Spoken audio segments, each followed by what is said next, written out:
From the studios of Farm Journal Broadcast, this is AgDay.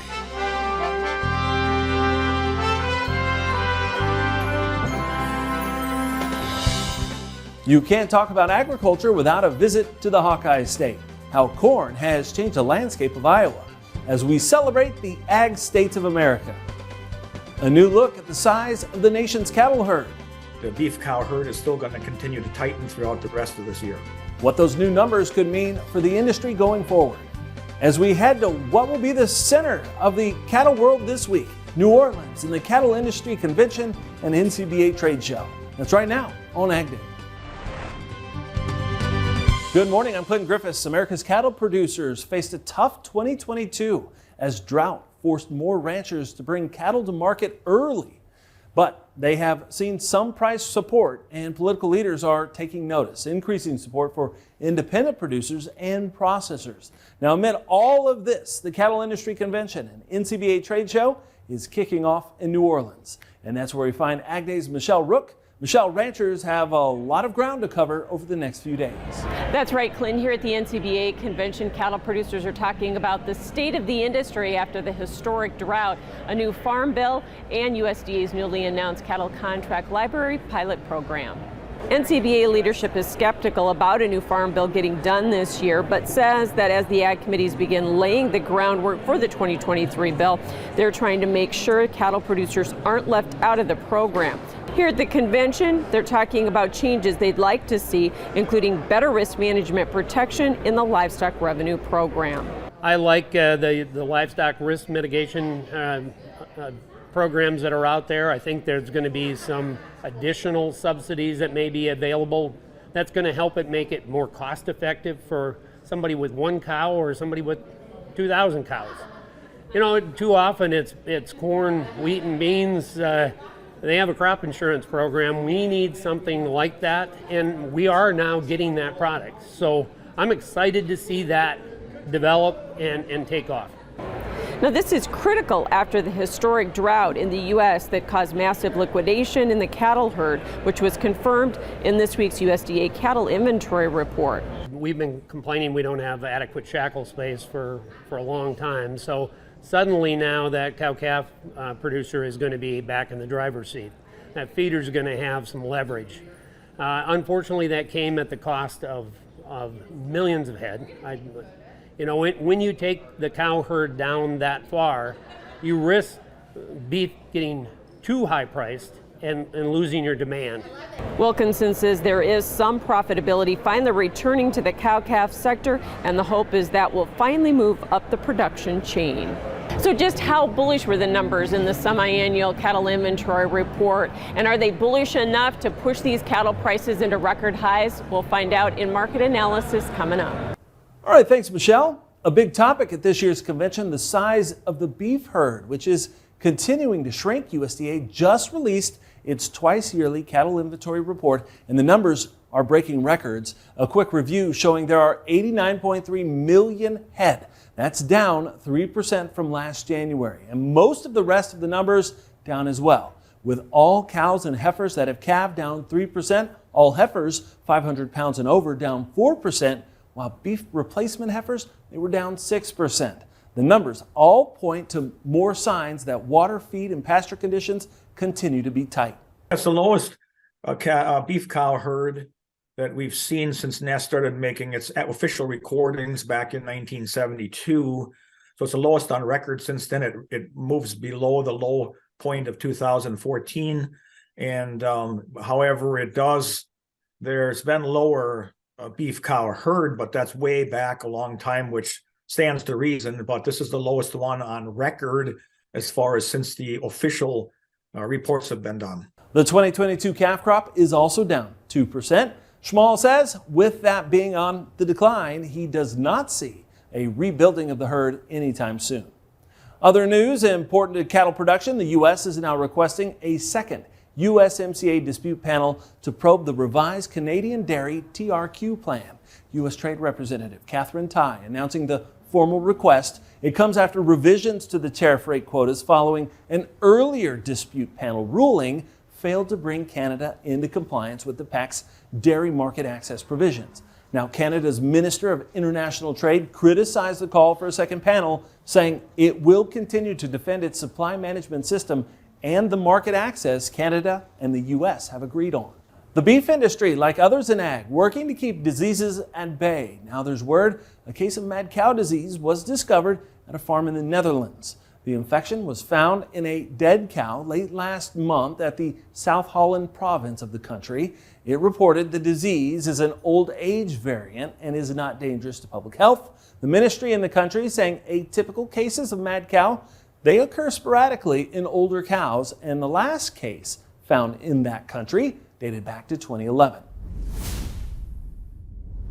Bands of sleet and snow that brought traffic to a standstill across the nation's midsection and canceled thousands of flights continued for a third day in the South. Watches and warnings stretched from Texas to West Virginia on Wednesday. Emergency responders rushed to hundreds of crashes across Texas as the governor urged people not to drive.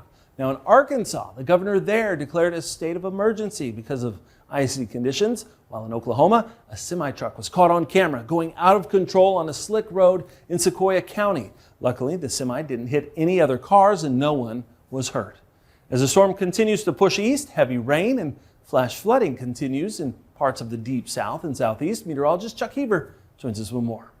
Okay, what we're looking at right now is down to the south and east. We still have that pesky storm. It's going to lay a lot of rain down through Georgia and Alabama and icing still in Dallas. But yeah, that is something. And then we're going to have Arctic air push back over into the northeast and bring some more lake effect clouds and snow to the Great Lakes. All right, here's a very important photo to share. Washington Cattlemen's Association is sharing a photo taken by Don Nelson on Facebook saying a picture can say 1,000 words and then some, saying lots of people can be cowboys, few can be cattlemen, and understand the hard work and sacrifices made day in and day out. Ranch families take care of their animals 365 days a year, no snow days and no holidays for them. So let's hear it for the ranchers. Okay, I'll have more on your forecast coming up. Up next, taking a closer look at cattle markets and recent price action. That'll be coming up in analysis. And later, exploring all of the ag that Iowa has to offer with help from social media funny man Charlie Behrens, the United States of Ag in the country.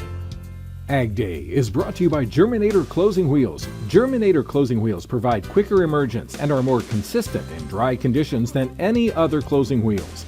Order 12 to 16 rows today and qualify for free shipping or 20% off an end zone moisture management package.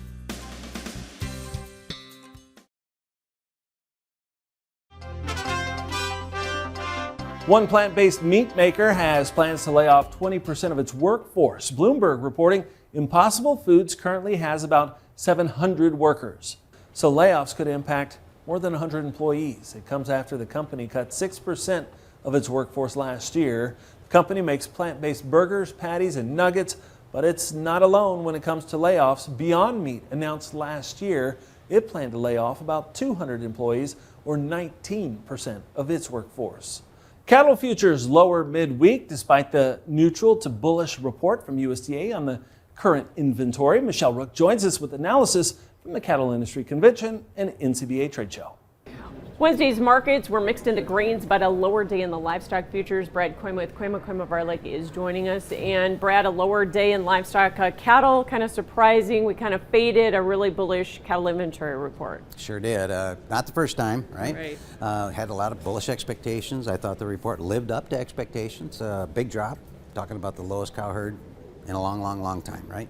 But on the other hand, we're 40 lower on fed cattle, 40 lower in the back months. These are contracts that made new contract highs 2 days ago. So before anybody jumps off the ledge or anything here, I think the market's still in pretty decent shape. So tell me how bullish this cattle inventory report really was. You mentioned the cow herd, 61-year lows. It takes a while to rebuild from that. Oh man, does it ever. And we may not, get back to where we were. In fact, talking to some of the folks down here, we're still worried about some regional areas that are still very, very dry. Texas, Kansas, Oklahoma, that area. The North is probably going to look at that next step of the Holden heifers, I would think, this spring. But to drop a supply by 4%, that's what is projected to change the cattle on feed numbers by 4% next year, is a huge drop in my estimation. And then if you put that on top of that, the idea that we might hold some heifers back at it should be a very, supply side situation should look very, very favorable. And as you mentioned, contract highs earlier this week before this setback, but where do you see us going in the future here? Are we going to hit those all-time highs? Yeah, well, I think yes. You always put me on the spot with these I always questions. do. Yeah. So, to me, the 14 cycle would allow us to think. I think we go to to me the charts look like we go to 178 to 180. Don't hold me to that, but I think we're going to new contract highs. It might not be till the fourth quarter this year, in my opinion. Okay. Does cash lead or does the futures lead?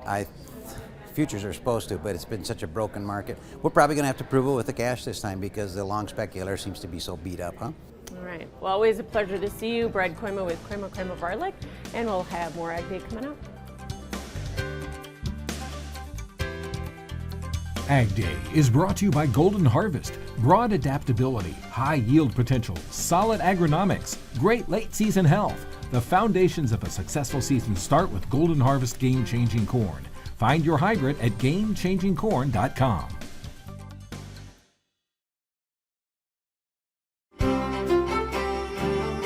Meteorologist Chuck Heber joining us here to take a look at our national forecast, and it's Groundhog Day. It's Groundhog Day, but yes. That winter is sticking around as far as the weather that we're going to experience this week. It is. Down to the south and southeast, it's going to be a mess, and then there's cold Arctic air coming into the northeast, which is going to set off some lake effect snow showers. Let's take a look at your forecast. Okay, let's take a look at our updated root zone. You can see out to the west, obviously, with all that rain that we had over the past month, it's still wet out there. Center part of the country right here, dab sab in the center, we have, very exceptionally dry conditions. And down to the southeast with all that rain and precipitation pushing through, it's definitely wet out there. Most of the country then is relatively normal for what we would experience for this time of the year. Okay, let's move on to the jet stream. You can see the cold air bottled up to the north. We will see intrusions of that into the northeast and through the Great Lakes, but this storm will slowly work its way out. That'll carry it out. See, there's that cold air intrusion into the northeast, and that's going to bring Arctic air down into the New York City area and then through the Great Lakes. And with that, we're going to see a lot of lake effect snow that piles up in some downwind locations of Lake Michigan. At minimum, lake effect snow flurries and clouds definitely will be the norm there. Here's the jet stream on Tuesday. Again, some lobes of cold air pushing down into the country. Again, most of the cold air up to the north in the country mild. Here's future radar showing a lot of that precipitation down to the south, a lot of rainfall there. That's going to add to more moisture for that part of the country. And then the lake effect snow showers coming across the lakes, the Great Lakes, over the next couple days throughout the weekend. All right, for temperatures in February, we're looking at above normal to the east and below normal out to the west. Here's the precipitation forecast over the next 10 days. Again, piling up a lot of precipitation down to the southeast. Chicago, you're going to be at 29 today. We're going to go 52 over at Seattle. And how about down to the south? Yes, down to the south, you're going to go Miami at 70 degrees. And then tomorrow, only 3 degrees in Sault Ste. Marie. Okay, closer to home. Charleston, South Carolina, mostly cloudy, 64 and 46. Increasing clouds in Rome, Oregon, 41 and 28. And Glasgow, Montana, a high -2. Very cold, low -7.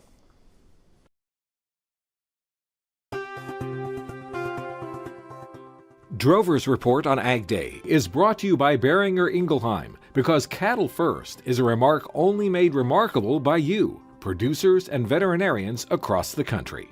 Cattle feeding margins narrowed significantly at the end of last month. Average profits were $15 a head. That's according to the latest Sterling Beef Profit Tracker. Now that's down $45 from the previous week. Beef packers found estimated profits of $84 a head last week. That's down $24 from the previous week and down $471 per head from the same week last year.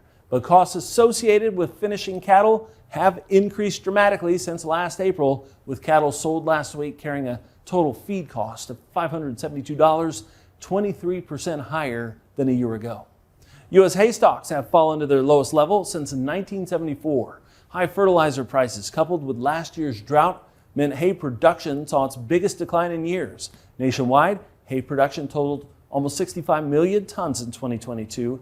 That's down 9% from the previous year. Texas, the nation's largest hay producing state, saw a 40% decline, while in Arkansas, production was down 16%. Not good news for livestock producers, but with some drought relief coming this winter, what will that mean for hay this year?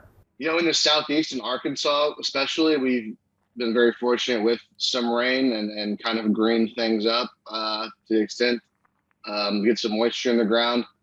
Other places it's really, things have started off the way things ended in 2022, which is dry. So Texas and Oklahoma especially are still pretty dry in areas. Mitchell suggests for farmers producing their own hay and feeding it to livestock, make sure you're doing hay tests so you can be more precise in what you're feeding as you deal with higher input costs. Well, Iowa agriculture is so much more than corn and soybeans. We get a tour and a laugh with social media funny man Charlie Behrens as he explores the United States of Ag next.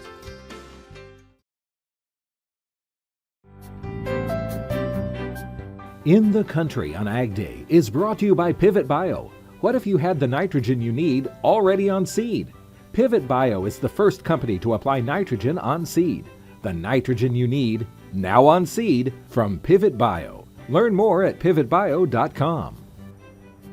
Continuing our special series, Ag States of America, you can't talk about ag in our country without talking about Iowa. Charlie Behrens adds up all the ag he can that's happening in the Hawkeye State. Now, today's state gained notoriety from several popular films, including Field of Dreams, starring Kevin Costner, Bridges of Madison County with Clint Eastwood, or Twister, starring the prized 1995 Iowa State Fair Cow of the Year, Old Betsy. Rest in pieces. Anyway, let's get back on track. Today we're talking about Iowa, sometimes referred to as the Hawkeye State or the Tall Corn State.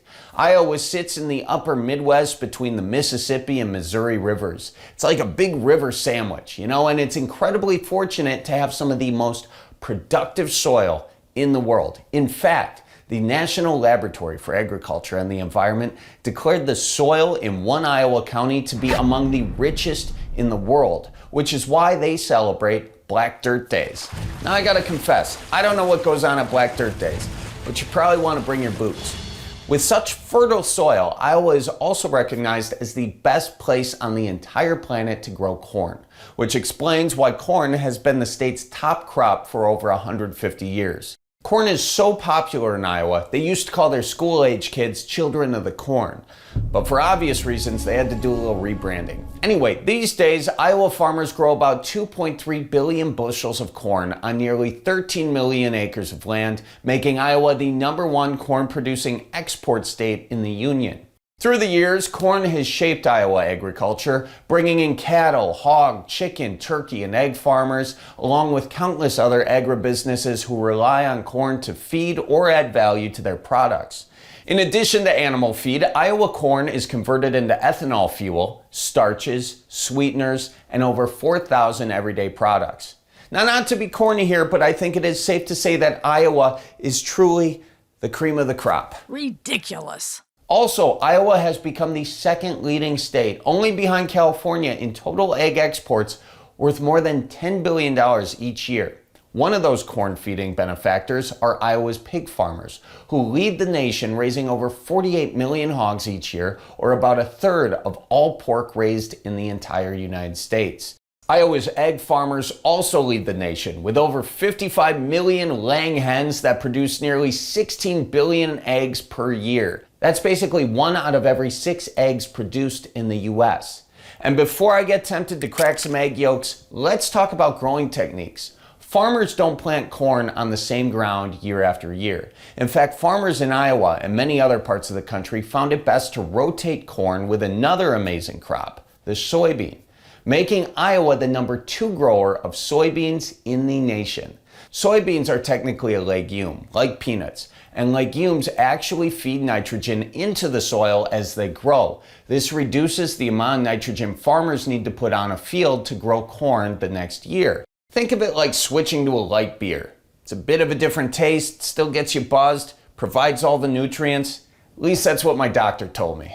Now, if you want to experience all of Iowa's agriculture in one place, it is all on display at the Iowa State Fair, one of the biggest and best fairs in the nation, and definitely the place to see and smell Iowa's agriculture. They've got more than 50 food items served on a stick, including pork chops, hard-boiled eggs, deep-fried apple pie, peanut butter, and jelly, and yes, even salad on a stick. All right, thanks, Charlie. And that's all the time we have this morning. We're sure glad you tuned in. From all of us here at AgDay, I'm Clinton Griffiths. Have a great day on Farm Country.